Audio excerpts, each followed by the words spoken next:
Esta parte da Bíblia apresenta as genealogias de duas das 12 tribos de Israel, começando com a tribo de Judá e passando a tribo de Simeão.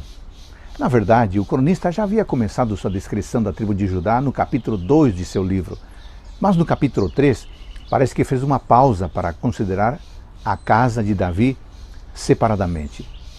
Essas duas tribos mencionadas hoje são consideradas juntas, evidentemente devido ao estreito relacionamento que há entre ambas.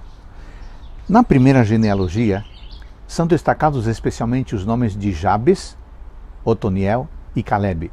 Este último é lembrado por sua bravura, por sua confiança em Deus, e sua história está nos capítulos 13 e 14 de Números e 14 e 15 de Josué. Sabemos também que Calebe esteve entre os 12 espias enviados para descobrir a terra de Canaã e se destacou com Josué por seu relatório positivo. Por essa atitude de fé, ele entrou na terra prometida e foi o primeiro entre o povo de Judá a receber a sua herança.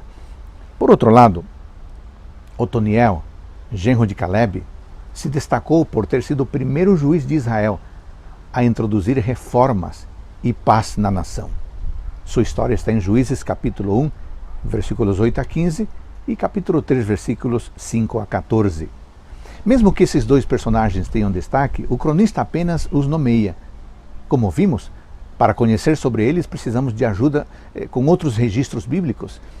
Isso não é o que acontece com Jabes, que em meio a tantos nomes, quase todos desconhecidos, se destacou como mais ilustre entre seus irmãos, diz o verso 9, porque invocou o Senhor e recebeu bênçãos. Embora o escritor tenha lhe dedicado várias linhas, sabemos pouco sobre ele. Sua mãe escolheu seu nome, que significa tristeza, porque, como ela mesma explicou, com dores deu à luz. É difícil determinar se estava se referindo às dores naturais do parto ou determinadas circunstâncias difíceis a afligirem naquele momento.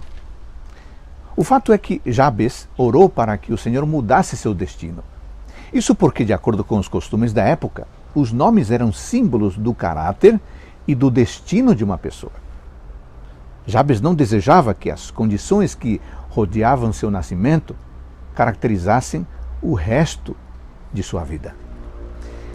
É interessante mencionar que o cronista considera grupos de famílias dedicados a trabalhos especiais que evidentemente eram herdados de geração em geração.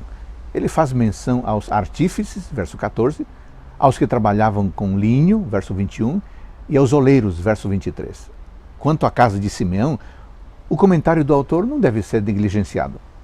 Não tiveram muitos filhos, não se multiplicou tanto como as dos filhos de Judá, diz o verso 27.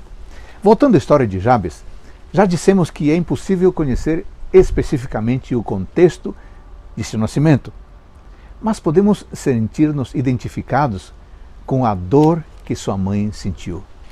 Por essa razão, o cronista nos lembra que a oração é um elemento fundamental em meio ao sofrimento e, inclusive, pode mudar o nosso futuro. Nas histórias de Calebe e Otoniel, podemos ver exemplos claros de liderança eficaz e de confiança nas promessas divinas. E assim, à frente de tudo, à frente da nossa história, está o nosso Deus, que pode nos dar muito mais do que sonhamos e muito mais do que merecemos. Ótimo dia para todos nós.